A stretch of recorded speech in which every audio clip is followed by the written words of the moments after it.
Hey guys, we just want to say thank you so much for joining us for this discussion.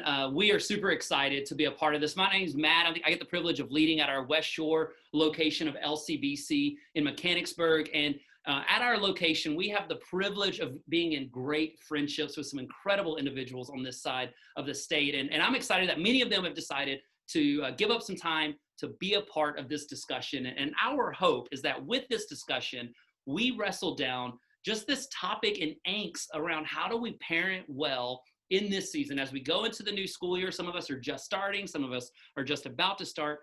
We just want to know, how do we parent well? How do we love our kids well? How do we survive the rest of 2020 well for our sake and for our kids' sake? So I'm really excited to introduce you guys to some of the folks on the panel today. And I'm just going to kind of go around the circle with who's on my screen. So I want to start by introducing you guys to Cree Carbonero. She's actually on our staff here at the West Shore. She's one of the greatest connectors I've ever encountered. She also can get more work done in 12 hours than I can in 50 hours.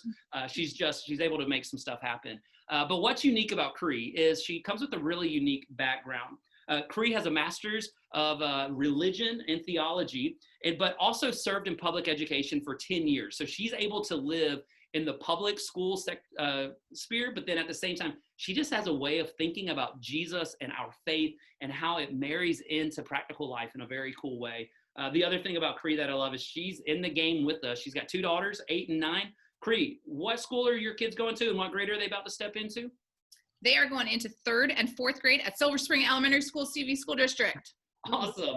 So, and they start just in a couple of days. I think the last thing you told me, you were buying school clothes today, correct? Yeah, we're going back for however long that may be. And we're going to see. We're going to roll with it. I have kids who are pretty flex. So awesome. We're going to roll with it. All right. Next on the circle of introductions is Dr. Jessica McIntyre. She works at the York County School Districts, and she's a licensed clinical social worker with a doctorate in education and is providing mental health services for students and their families, as well as being an awesome mom to an amazing 3-year-old who's entering pre-K this fall. So Jess, congrats on your doctorate. That just finished up a couple of months ago, right? It was about a year ago. Yep, so glad to be done. COVID makes time go faster than I realized, so. And Jess, you were saying something earlier before we started recording. You guys are in school for your first week, correct? Yeah, we just had in-service. Mm-hmm. Oh man, so what is the spirit in the hallways right now? Is everybody just like hugging and super excited to be back, or is the angst in the hallways right now, and are people feeling this season? Well, if they were hugging, they'd probably be asked to leave in quarantine. So no hugging is happening. I would say, people are happy to see each other and think about getting in touch with their kids, but there's a lot of anxiety. The unknown, everything that's happened over the past 6 months, it's kind of anxious anticipation for the school year. And so just to be clear, you're not talking about what I'm feeling, you're talking about what the teachers are feeling, right? Teachers and staff, yes. Right, here we go. Next around the circle is Dr. Heather Hosletter.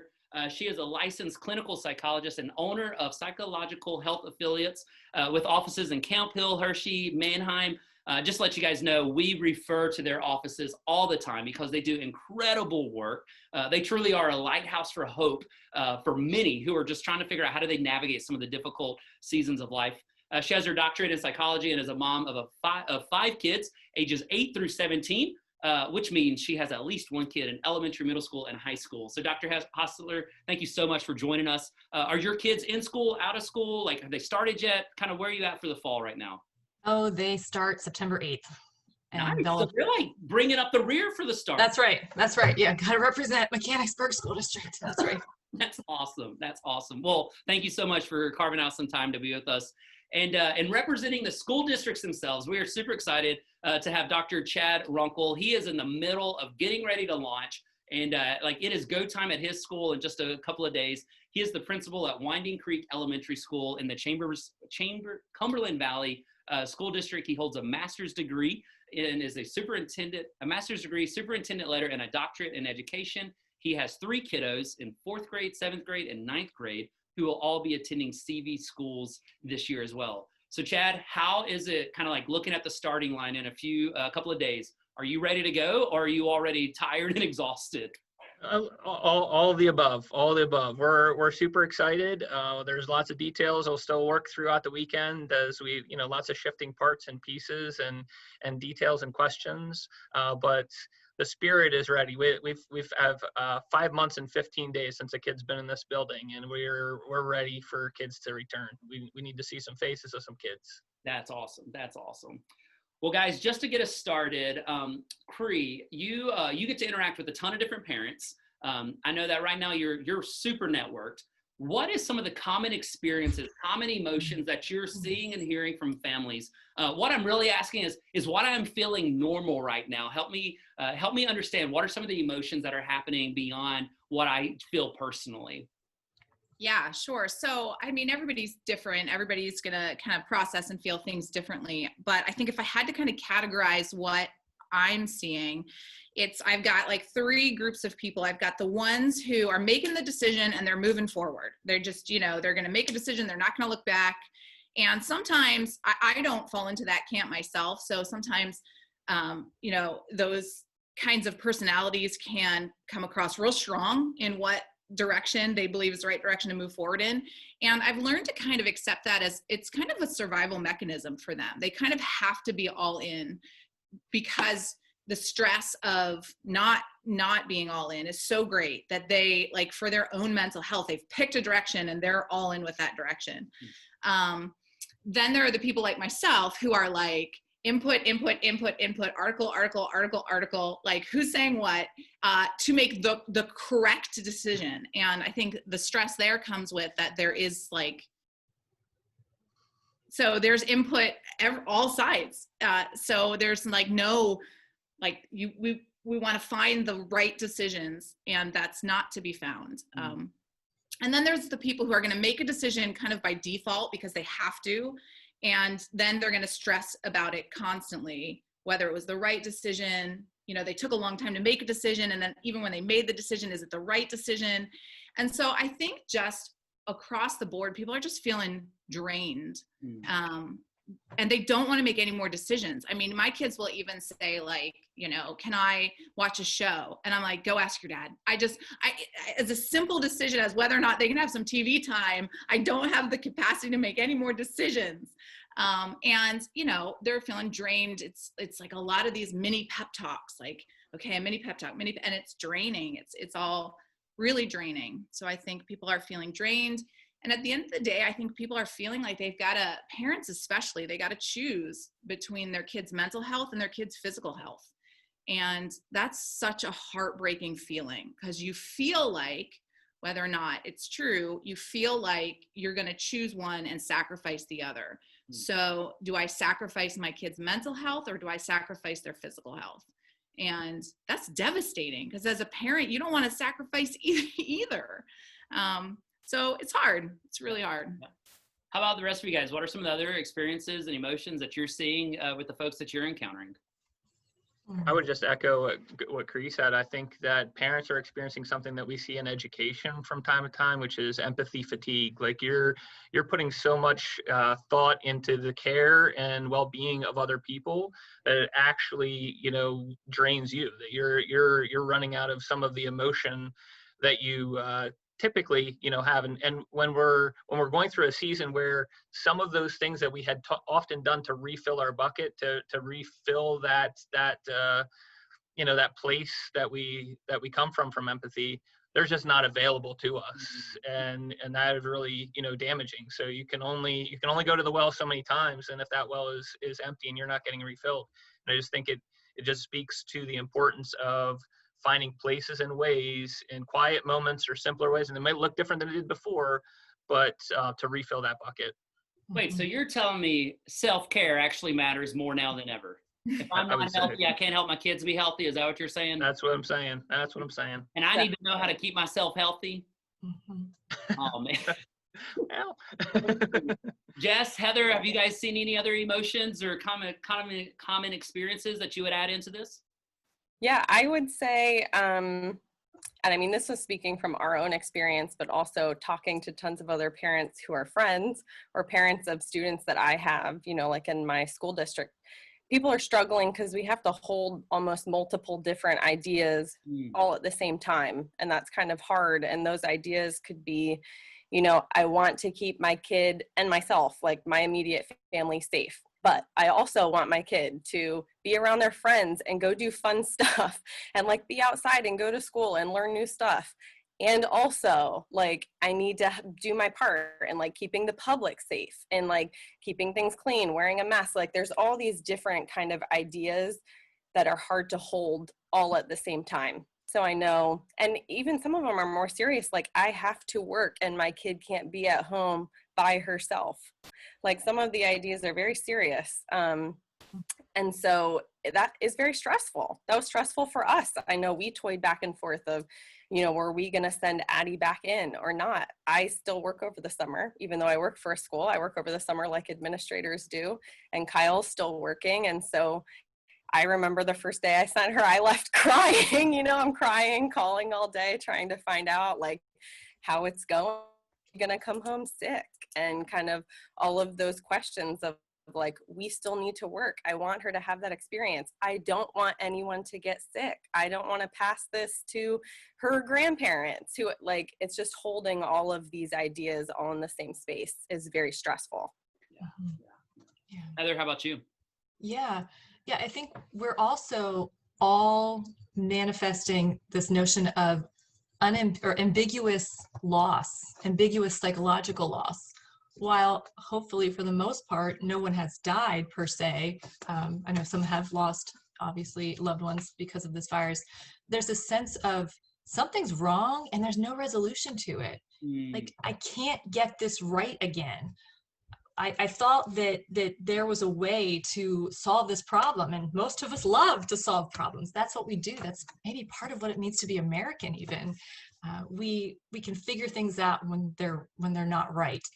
And this is one that so much is wrong, it feels overwhelming to even try and find a solution whatsoever. So it's depleting and it's exhausting and it's overwhelming all at the same time. And it feels like we're not sure when this is going to end. Whew. That's a lot. So what I'm hearing you guys say is parents, if you're listening to this and you feel tired, overwhelmed, exhausted, like you're having to hold 48 tensions all at once, you're struggling to figure out how to self-care, like, you're normal, you're in it, you're human.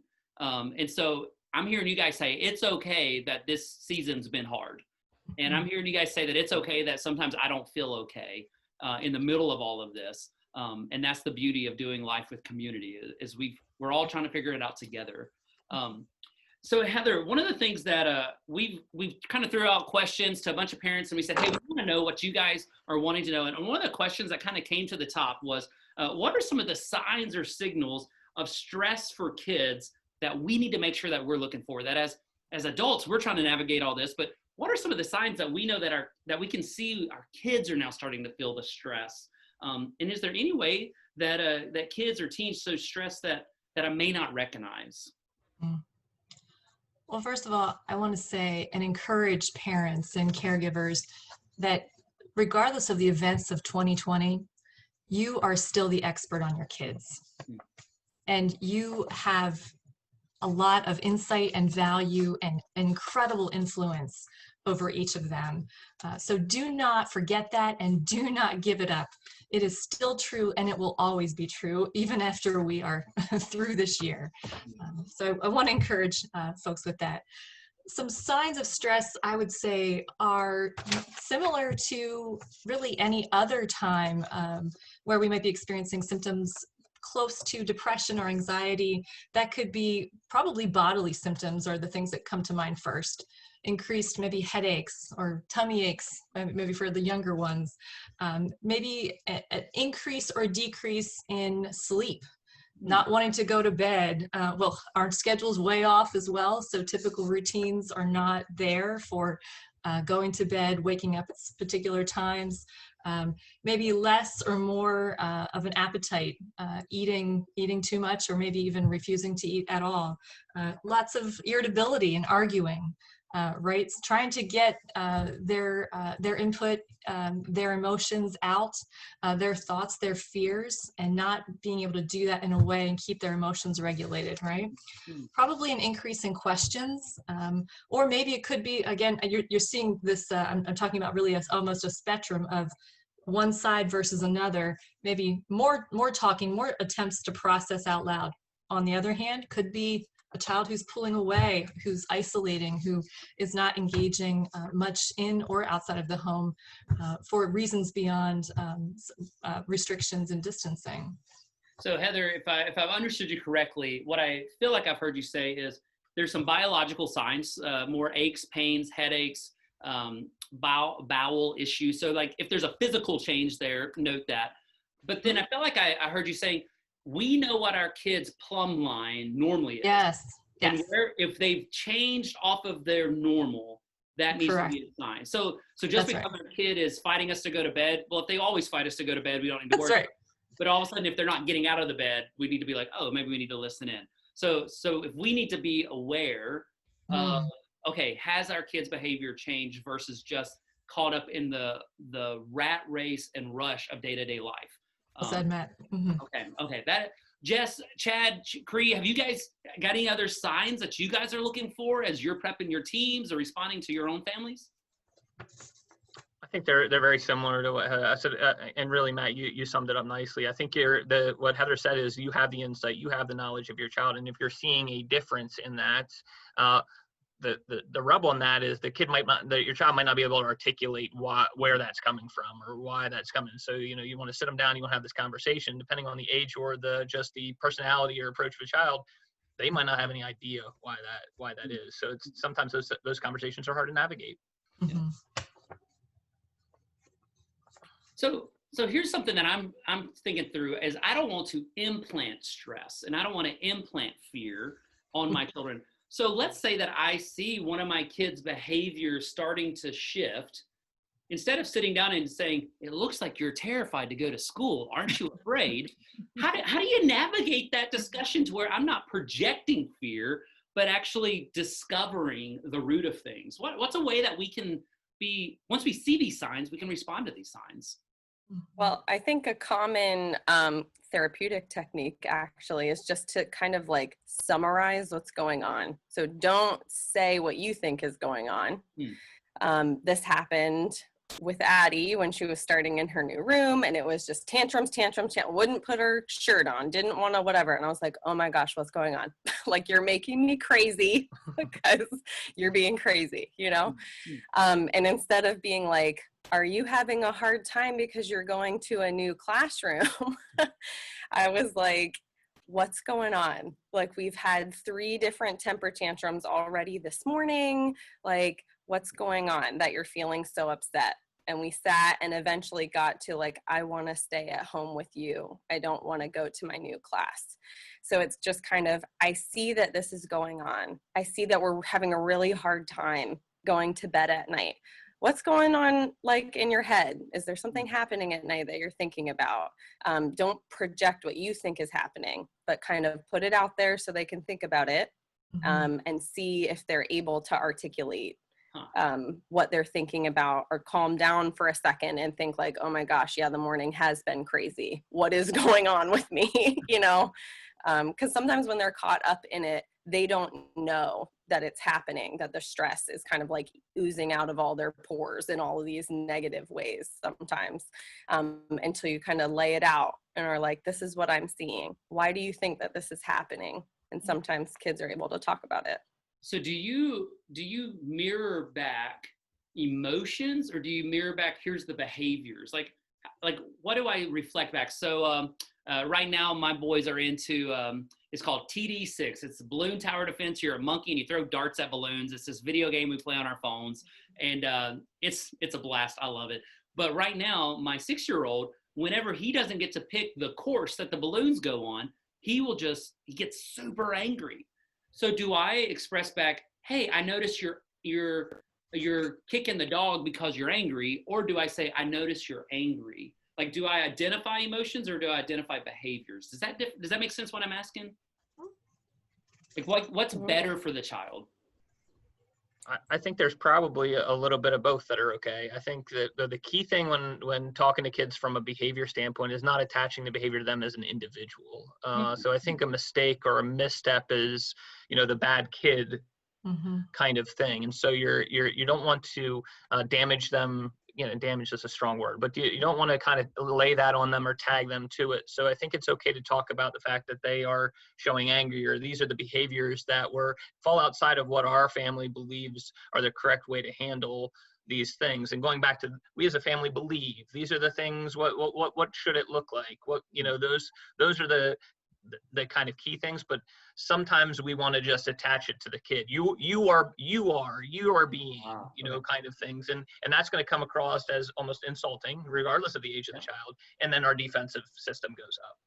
So I'm hearing a kind of like a 1-2 step there of call out behavior that's not a part of who we are as a family. But then Heather or Jess, were you saying there'd almost be a follow-up of where's that behavior coming from? Like, how do you transition to start identifying there? Do you guys have any silver bullets that parents can tuck in their pocket to turn that corner? I would say it's okay to ask if they know how they're feeling.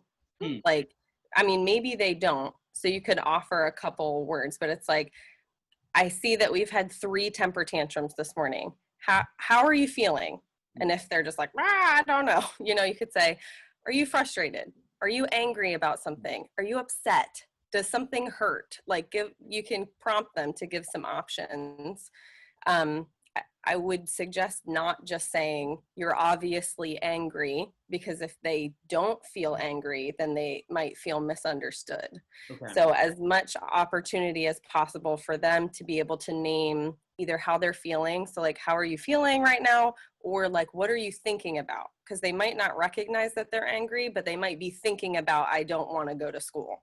Mm-hmm. So sometimes it can just be those kind of open-ended kind of seeking type of questions of I see that this is happening. Can you tell me how you feel right now or what you're thinking about? Mm-hmm. And then that can kind of start the problem solving path of identifying how they're feeling or what they're thinking to try to figure out what the stressor is. So be careful not to attach behavior to identity. Mm-hmm. Ask open-ended questions of what might be leading towards this. If they can't, then give them a multiple choice of, is one of these it, to help them to start to identify stuff. Am I hearing you guys correctly? Mm-hmm. Awesome. I would also add maintaining just that posture of curiosity as a parent. Mm-hmm. Hey, I'm noticing this, help me get it. Help me understand here. And also thinking about what soothes the child, right? I have a little guy who is just a lover, just a snuggler. He's 10 and I think he's going to be my mama's boy forever. Let's hope. So I know that when I'm talking to him about this kind of stuff, that if I just pull him in literally and just kind of literally his head's right here and we talk about that, then we're going to cover some serious ground and he's going to feel heard and understood and also soothed. So think about what is it that is the language that child needs to hear, not just word language, but body language. How do they feel loved? And make sure that you can express that to them in that conversation too. I love this. I love all of this. Going back to kind of where Cree got us started, what do I do whenever I am just empty and I am exhausted and I am just struggling? And all of a sudden it's I know I need to put them first. I know I need to ask questions. I know I need to reach for their needs, but all I want to do is make it personal and react. Mm-hmm. And I just want to raise my voice and I want to get strong and I want to just totally stick my chest out and demand. What's something that parents can just remember, that ain't helpful? Is there a cue that we can get out of ourselves to then care for the kids? Is that making sense? Yeah. And I'm so glad you asked that, because as I was thinking and processing, I was thinking, man, because that takes time, right? To sit down with a kid and explore the root of their emotions. We have one that's just prone to anger, and we keep trying to, probe at that. We have a saying in our family that anger is not an emotion, it's a reaction to an emotion. So something is causing you to be angry. Are you frustrated? Are you hurt? And it's just manifesting,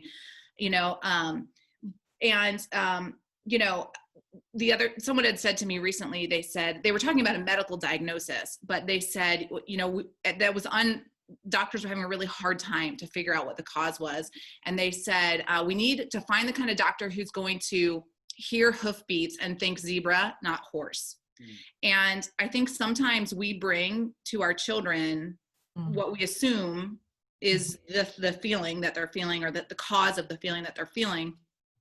And we're so stuck, and we don't even recognize that we're so stuck on that horses create hoofbeats, that we don't hear what they're bringing, because it's not horses, it's a zebra. And that's great. And I would love to say I do that every time my child is angry. We sit down and we talk about our feelings. But that, I mean, if I can do that, if I have a really solid conversation like that once a day, maybe a couple times a week, that's a win. Because it's time consuming, and it's hard. And sometimes my tank is empty and I can't care about your feelings because I can't figure out my own feelings. So I love that you're asking that question. I don't have a good answer to it. So, but it's a real question. But it sounds like you're echoing kind of where Chad got us started, that self-care matters. Yeah. Because if we don't have enough self-awareness in this season, we're not going to be able to address our kids' needs. So possibly the best way to care for our kids is start by caring for ourselves. And so if we need to wake up earlier, or if we need to go to bed earlier to then be able to bring our best self into the start of the school day, if we need to figure out those little habits, as we talked about, that, you know, inches become miles, the little habits that bring us, those are critical right now.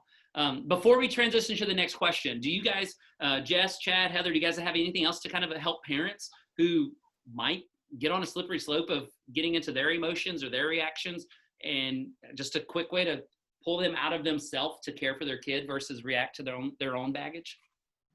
I would just really quickly say that you can't fix a house in the middle of the storm, right? Like if it's pouring, it's raining, that's not the moment to go fix your house. And so in the moment of the argument is not necessarily the best time to go into, I want to have this conversation, right? And so, trick of the trade is try to look for that moment to remove the emotion out of it. If you really do believe there's some factual or piece of information. Sometimes our kids are just tired and they're ornery and they're mess. And it doesn't have to be this big, long, drawn out conversation. We don't need to do that every time, and it will drive our kids nuts if we try to do it every time. But when you're sensing that, trying to take the emotion out of it, and something I use with my teenager at times is like, all right, we're getting fired up here, dude. You just want to go for a walk? Let's go for a walk around the block. And then we don't talk about anything for a while till we're both chill, but we're both in that space together. And I think sometimes it's like, how do I bring it back down before I start to build it back up? That's awesome. That's awesome. Yeah. And if you don't have enough time, like this happens basically when we're like rushing out the door. I don't know about anybody else, but it's mostly, right then. Right. And so it's like, I need to remember to circle back to this later. Like this isn't the time. And so maybe tonight when everyone's in a good mood, it can be, can we talk for a second about what happened this morning? Like, do you remember what was going on? Or like, how can we talk about this so that we don't have to do it this way again? The other thing is that like, you're gonna mess it up. I mess it up all the time. And, I tell myself I know the things to say, and then she does whatever, that one thing. And I'm like, and you like yell out loud, or like, they tell you you're stupid and you tell them that they're stupider, and like, that stuff.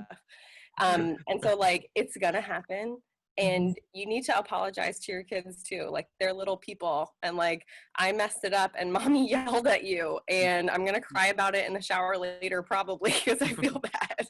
But like, I'm sorry that happened. I still want us to talk about what you're feeling, but I also handled it the wrong way, and I'm sorry. So like, when we're in a good place, we can circle back and talk about it, but you're gonna mess it up, and you can apologize, and then you can both move on.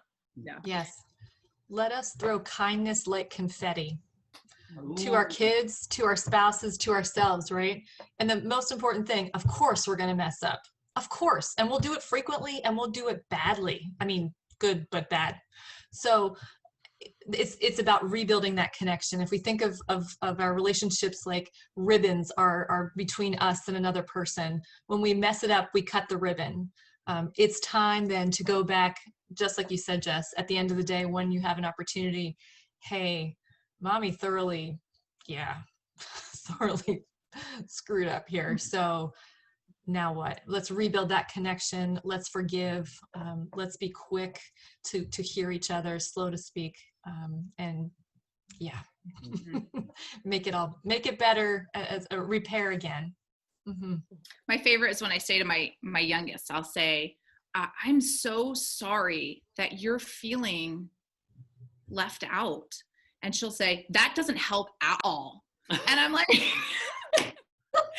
no, that's the empathy thing to say. That's what I was told to say. That's the thing that I say that makes you feel better.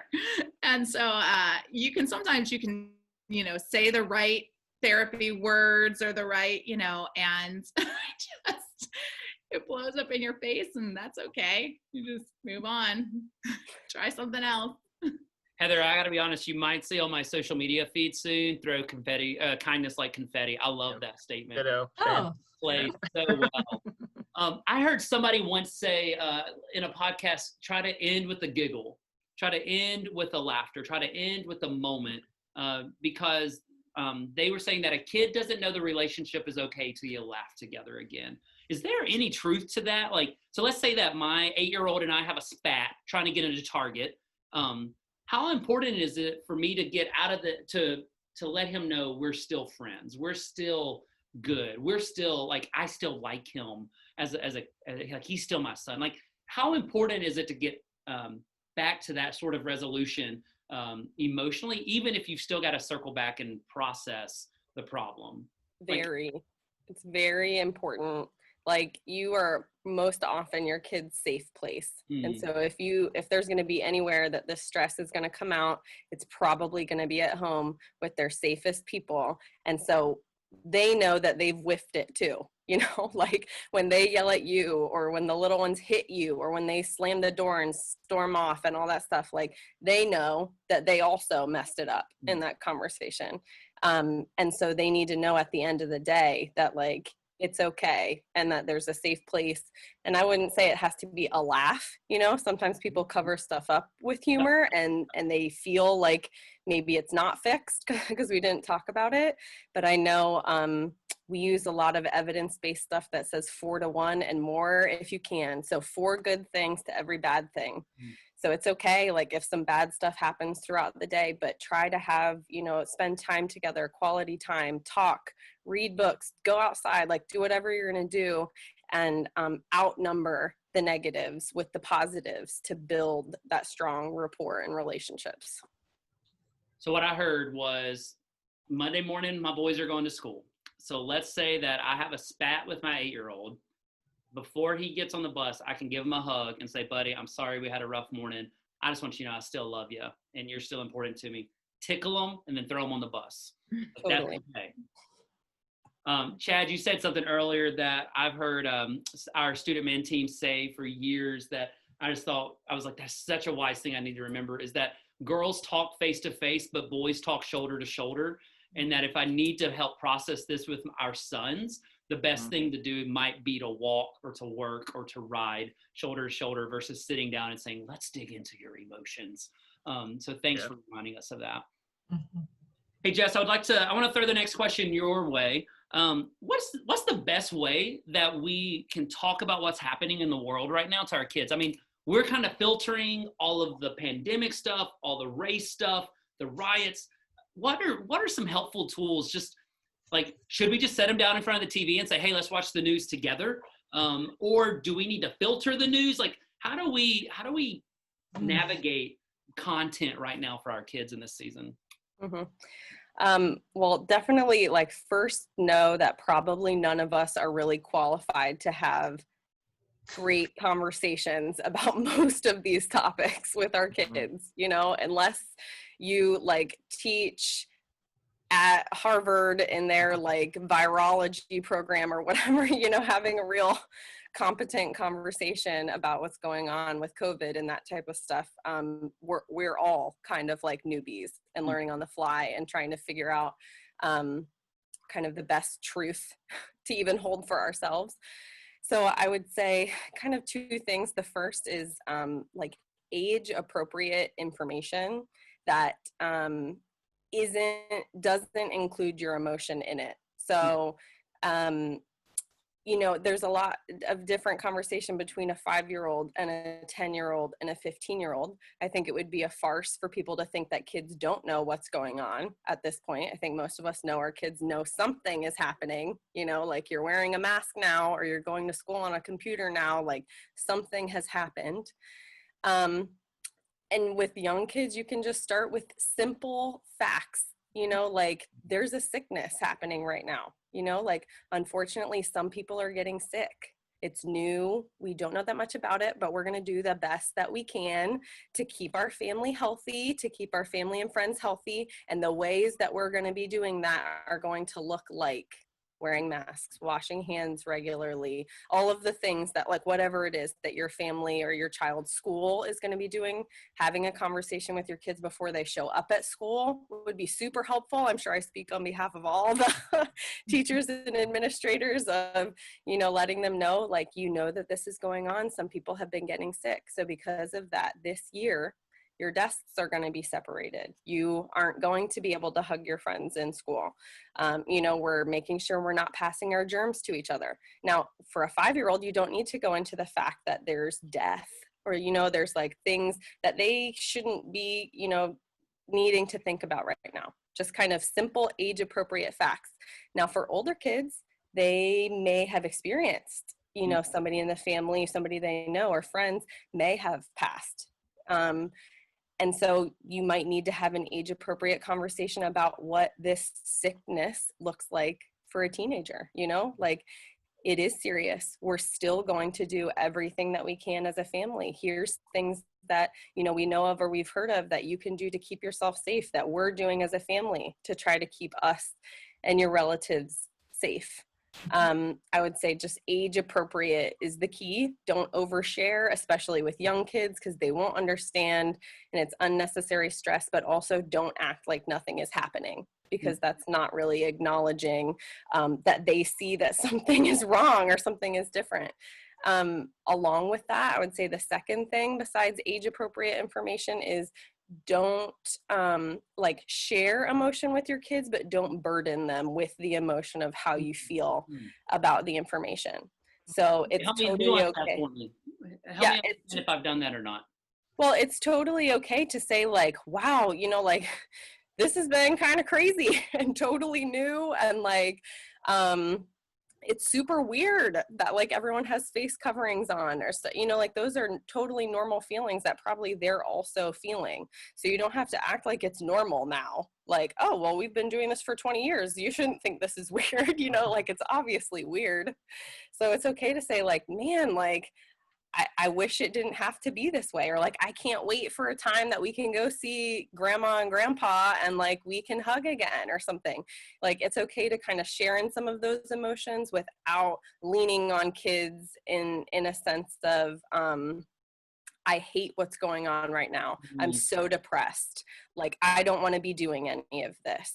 I don't want you to wear a mask at school. I don't want you to not be able to see your friends. Like, those are all feelings that you're feeling that you don't need to put on your kid, because they might not be feeling that way. They might be feeling fine with the fact that people aren't going to be all over them at school or whatever it is. So just don't put your feelings onto them or use them as your sounding board or use them as your personal therapist. You know, find your friends or whoever you need to talk to about that, so that they don't end up carrying around your emotional baggage from the pandemic. Yeah. If that makes any sense. Yeah, that is great. That is great. How about the rest of you guys? Anything to add in on just how do we help our kids process what the newsreel that we're hearing right now? We are all very powerful people, and that power doesn't change. That doesn't, no matter what the circumstance, we all are always in control of our attitude. We're always in control of our perspective. There's not much we can say right now that we feel in control of, perhaps, but that is something that we, if we as adults can model that for the kids, to be human, to be honest, to be open to, as you said, Jess, to express what we are feeling in a legitimate, authentic kind of way without burdening them. But we can help them and shape their thinking to recognize that they are also very powerful, and that never changes. So to offer that to them, I think feels like this is something I can do, and it can translate from home to school to community to wherever. That's awesome. That's awesome. I think too that, from a parent perspective, you talked about the newsreel, Matt, like what's coming in and how do I filter that?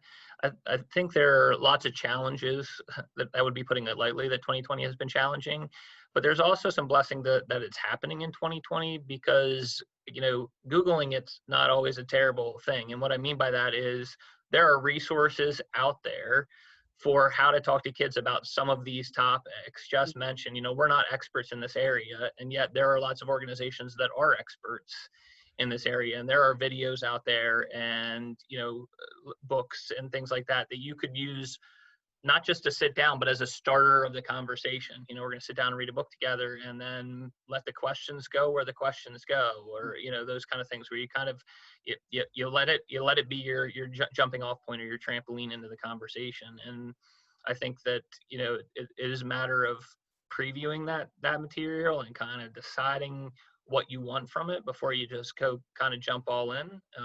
But I do think there are resources out there and organizations that are trying, whether it be from a social justice standpoint or whether it be from COVID, things like that. There are videos for kids on those topics.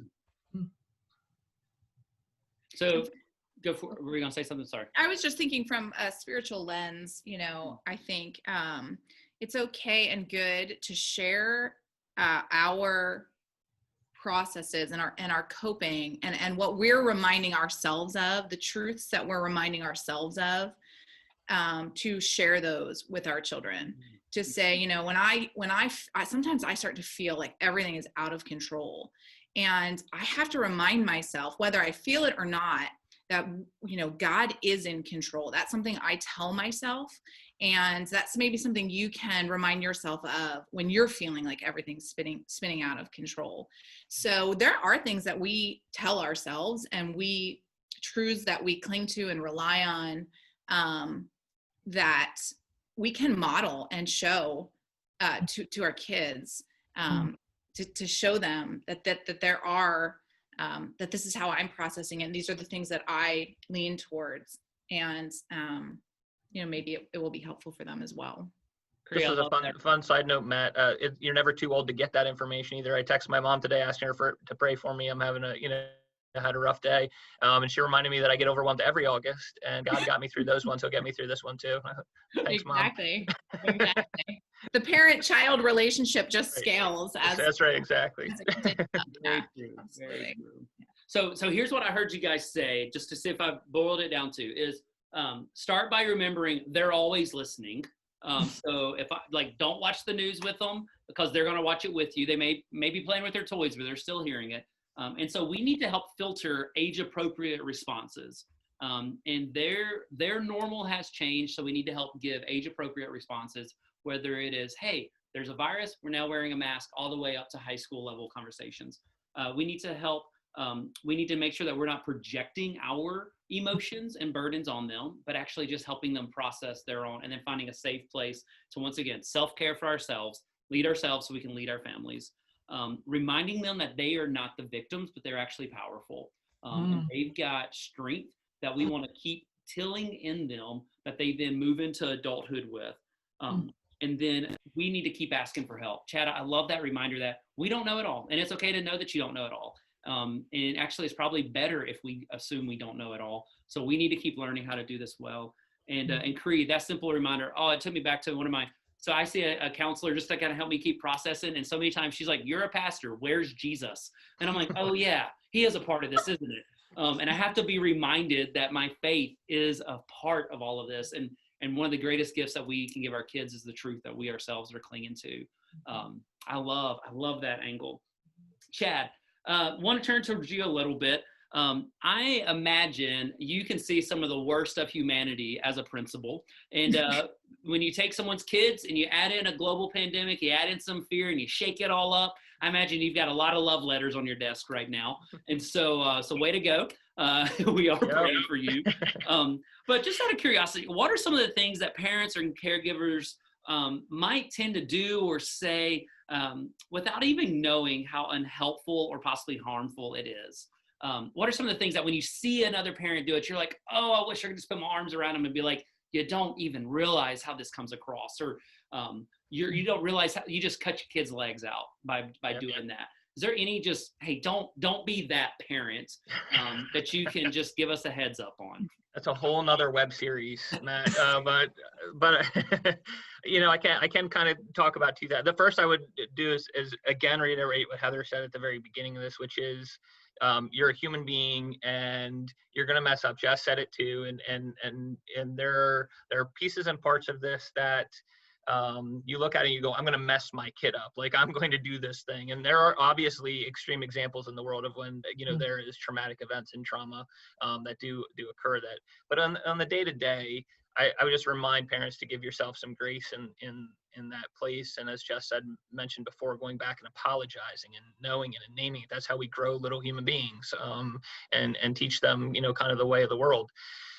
I guess I'll go to the two extremes. I think the first we kind of hit on earlier, which is this idea of letting kids hear things that are really not developmentally appropriate for them at this period of time. And we think, you know, I think of like my oldest, and every kid's different, but my oldest has been 40 since he was born. He just has that way about him.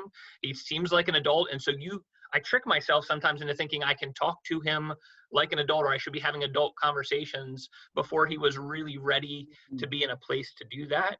But every kid's a little different, and you need to know your kiddo. The places though where that happens, Matt, you kind of made a joke about sitting down and turning on the news. That's an extreme example of it. But we forget sometimes that our kids hear absolutely everything. They're in the other room. They're in the back of the van. I'm telling you, my third child is in the third row of the van. The boy can't hear me when I remind him to fill the dog bowl 45 times in a row. If I whisper to his mom about something that happened at school, bingo, question. And I'm like, the music's on, dude. Like, I actually turned up Guns N' Roses. There's no way that you just heard that, but bingo, there it is. And I do think you have to really be thoughtful about when is an appropriate time to have this conversation. When you're on the phone, when you have company over, and all of a sudden you're getting into some pretty big conversations. We're sitting around the fire pit, some neighbors are over, and all of a sudden we're chatting, and the kids are over jumping on the trampoline playing. They're listening. And so you really have to be careful of your filter. So that's one extreme. The other extreme, and I'm going to kind of remove some of the big heavy things that are occurring in the world right now and just talk generally from a school principal perspective. That the other extreme of that is I see us in a world in which we have tried to bubble wrap every child from experiencing any heartache, any sadness, any difficulty. And parents coming at me and saying, my child was bullied or assaulted. And neither of those things, if you really hear the situation, neither of those things actually occurred. They had conflict, for sure. They had the children that were involved in this, there was a conflict present. But as I say to my kindergarten parents at the very beginning of the process of being in school, what better place for that to occur? Your child is in a place surrounded by loving adults who care about them, and they are learning to read and write, but they're also learning to argue and debate. And it's okay to be mad and sad and angry and frustrated, because this is the place you learn how to deal with those. And the more we bubble wrap our kids away from that, the more we take them to a point in which they didn't learn the skills when it was time to learn the skills.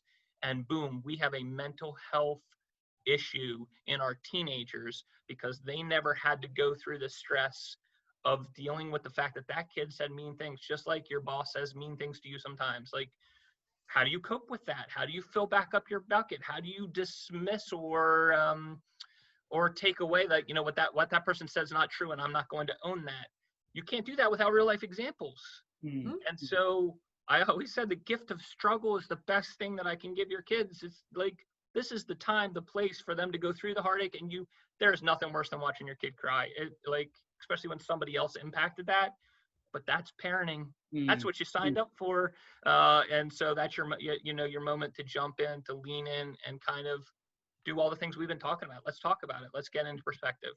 So don't bubble wrap them. Don't bubble wrap them. Also, don't assume they're ready to carry everything. Yeah. So stay attentive. All right.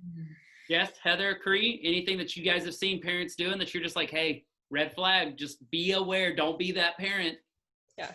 I would say don't be that parent that tears down the other adults in your kid's life. Like, whether it's your neighbors or people at church or people at school, or that, lady in her pajamas at the grocery store, which could be me sometimes, like, just be careful of what you say about people in front of your kid, because whether or not you think they're going to remember, your kids tell other adults things that you say, but it impacts their relationships with those people, So if this online learning or in-person learning process is difficult in the beginning, don't say, well, it's because your teacher is bad, or like the school's out of control. Or, like, even as a parent, you might think, oh my gosh, this is completely out of control. But you don't know what's happening behind the scenes. You don't know how much effort people are putting in. You don't know what people are doing to try to figure stuff out. So obviously, if you have adult conversations with the other adults, don't have those conversations with kids, because then they'll show up and think to themselves, well, my mom or my dad said that my teacher doesn't know what she's doing. Or my mom, I hear all the time, my mom says that I don't need to listen to you. Or, that you don't know what you're talking about, or that you're whatever it is. And then it's so hard for them to develop healthy, trusting relationships with the adults that they need to spend their time around. So don't go out of your way to make stuff up. But you're telling me that we need to be healthy adults and model positive conflict resolution without actually attacking someone's identity and worth. Like, we can say we would vote differently than someone and still be friends with that person. Like, we need to model that. Is that what you're saying? Yes.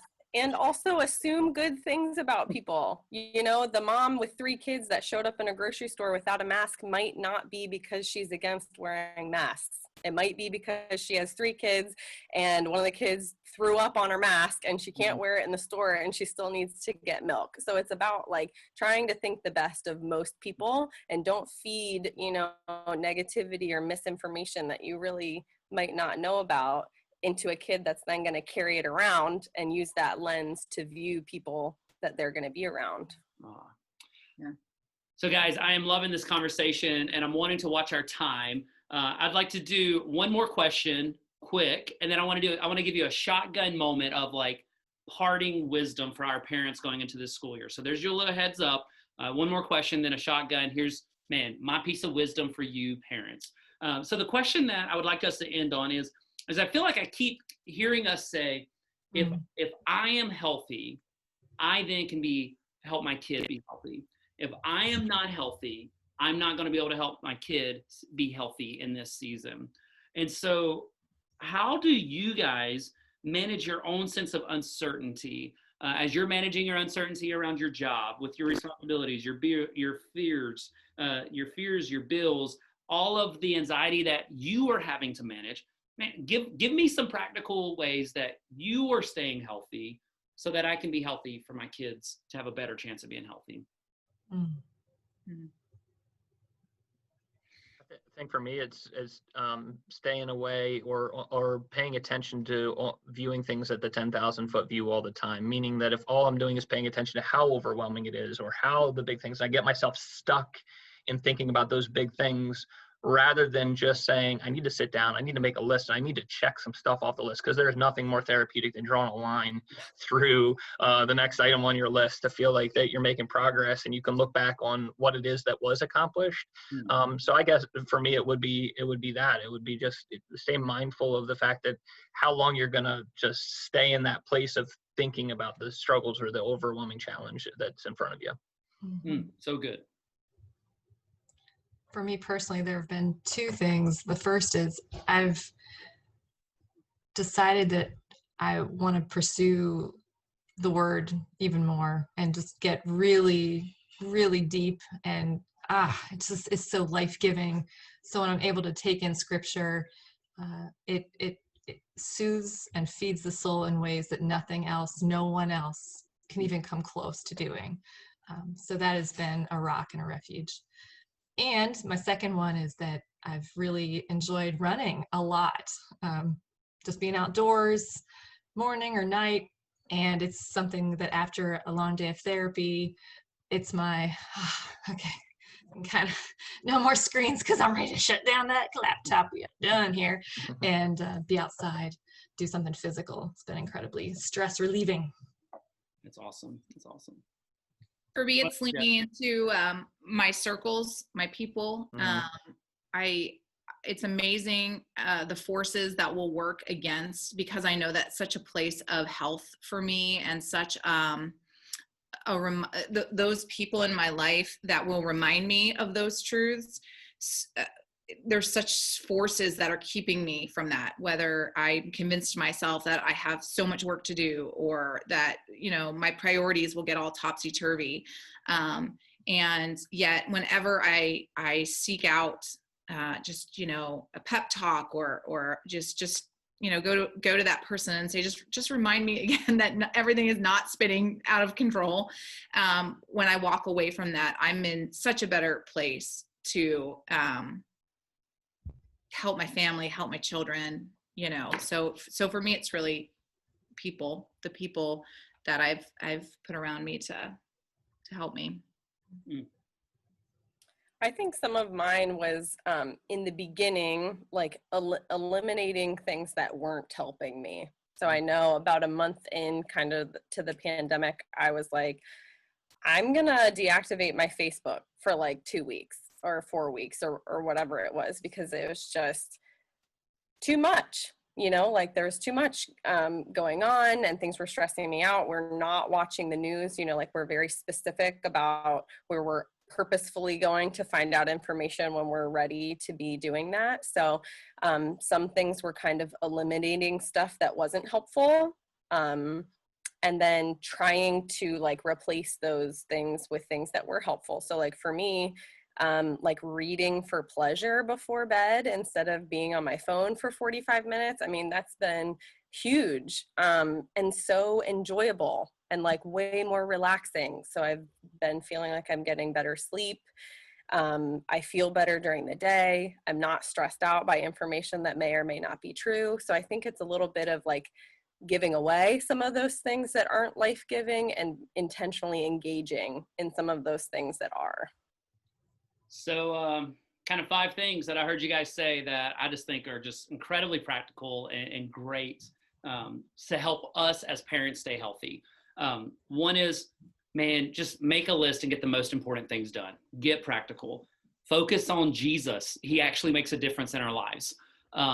Figure out how to get negative energy out through staying healthy. So running, lifting weights, finding a way to stay physically active because it affects us. Find healthy people and be in community with them. Man, good in makes good come out. And then know how to say yes and no.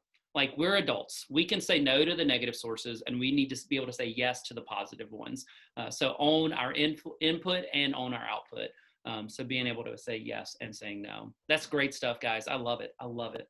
And that is a gift and a great reminder for me personally. And I can only imagine what a gift it is to so many of our parents, just to be reminded, like, your health matters. Best way to help your kid be healthy in this season is you be healthy, because a healthy parent can help has got a better chance of making a healthy kid. So last shot, I would love just to go around the circle, give each of you about 2 minutes. If you could just sit down with our parents, put your arm on their shoulder, or socially distance in an appropriate way, whatever that would look like. What is it that you just wish you could tell every parent? I'll let you guys each go when you're ready. I'm never shy to start, Matt. I'll say I'm going to take a word that Heather used earlier and say perspective. I think that, you're looking at 2020, you're kind of being drowned under the negativity of your Facebook feed. And what you really need to do is remind yourself that you hold the camera that in which the lens you're going to view this situation. And so you're a parent, you get 1 year that this is your child's whatever year that is. Insert 4th grade, 3rd grade, 8th grade, 12th grade. This is, the chance to make 2020 exactly what you wanted to be from a parent perspective. And so you're going to click away at those memories and make sure you're kind of focused on what you want that memory to be. And so, yep, there's a lot of challenges. There's a lot of struggle. There's a lot of overwhelming things, but there's a lot of space for amazing things to still happen. And we control that. That's awesome. Yep. I think for me, and I hope this isn't like counter to everything that, Heather's training and background in education would say. But sometimes you got to fake it until you feel it. That I think for me, I'm seeing a lot of people make choices and decisions out of how they're feeling, and we can recognize those feelings as valid and yet still make the choice to disregard them. So if I don't feel like engaging with my church community, if I don't feel like reading my Bible, if I don't feel like going for that run, if I don't feel like making time for those people that are important to me, sometimes you got to do it anyway. And the feeling will come as a result of the discipline. And you can't wait until you feel like it to engage with the discipline in the first place. And so sometimes there's a lot, I think this season for me has been a lot of faking it and trusting that it is a good thing and will be rewarded by the feeling on the backside. And I have found that has not happened, that has not disappointed. Yeah. Yeah, I would say, I'm trying to think of the best way to say it. Almost not like hand in hand with discipline, I think also comes grace. And I think all of us probably have talked about how, like we've messed it up or we're still messing it up every day and you're going to mess it up tomorrow. And that's just the way it is. And I remember, when I was in graduate school, I heard in a class somebody say, you were the best you could be for who you were at the time.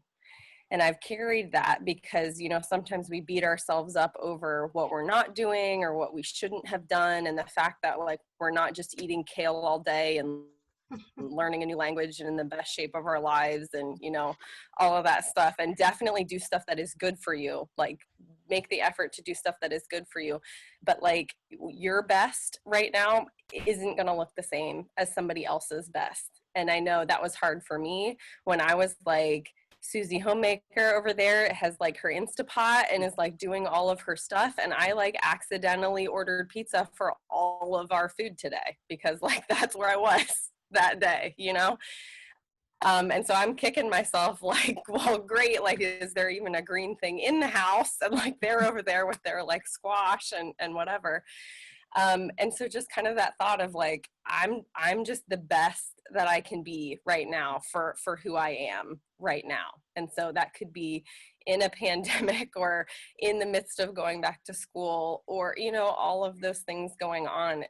Be the best, do your best, and do those hard things, when you can, but have grace in knowing that like you're doing your best. You're the best you can be for who you are right now in the midst of this. We get handed lots of lemons. We get a whole bag of them, a whole tree, a whole grove of lemons perhaps. And that gives us the opportunity to either pucker and be sour and bitter, even to everybody, or to call out the mounds of sugar and make some massive amounts of lemonade, friends, right? So it's okay to acknowledge it's both and. It's both and. These things are seemingly opposing and opposite, but they are both true at the same time. And what we look for, we will find. If we want to be grateful, if we want to be thankful, if we want to acknowledge what's going well, there's plenty of it in abundance. We have to open our eyes and choose where we're going to focus on. Our thoughts run our lives, and we've got to take everyone captive. Man, I love this, guys. Focus where it matters, because we craft the story for our kids of what 2021 is going to look like. Do the right thing, even if we don't feel like it. Just keep making the faithful right next steps. Give yourself grace. Be the best version of you today, and just give yourself grace that you brought your best. And even if it's not as good as someone else, give yourself grace. And then recognize that it's a both and. Life is hard, but it still can be great. And you get what you look for. You find what you look for. Well, guys, I just want to say thank you so much for the gift this is to our parents. And parents, we just want you to know that as a church, as friends, we are for you and we are with you. And we are in the trenches with you, trying to figure out how do we parent well going into this school year, going into the next fall, into the winter. And man, as a church, we love you and we want to walk this journey with you. We hope that you've walked away with as many notes as I've taken from today, that you maybe have gotten that nugget of truth or hope or inspiration you need to parent well. If there is anything that we can do, please do not hesitate to reach out, because we want to journey together. We're in this together. Our mission statement is to introduce people to Jesus, and then together fully follow him. So we want to move together through this with you guys. To each of you on the panel today, thank you. You are a gift to our church, to me, to our parents. And so thank you for taking the time to join us. I'd love to pray, and then we will wrap up our discussion. Jesus, we pause. And as the school year begins, we just want to look to you.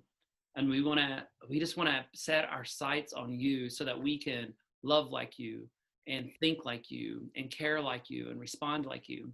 God, help us to be focused on you, to be the best version of ourselves, because your Spirit is renewing us and restoring us and empowering us and giving us grace where we need to give ourselves grace, and giving us just the kick in the butt when we need it to do the right thing. And you're changing our focus and calling us to truth. And so, God, I just pray that every parent, every guardian, just right now, will find themselves connecting to you. And then, God, help us to have the courage, to have the clarity, to have the commitment to lead well in this school year, to not turn bitter, to not be angry, to not lash out, but to continually look to understand, to care, to shepherd, and to be great parents. So, Jesus, give us the strength that we need to lead well this year, to care for the kids that you've entrusted to us. So, Jesus, thank you that you are with us, you are for us, and that we are not walking this road alone. We love you, we thank you, and we trust you. And it's in your son's name we pray. Amen. Amen. Guys, thank you again.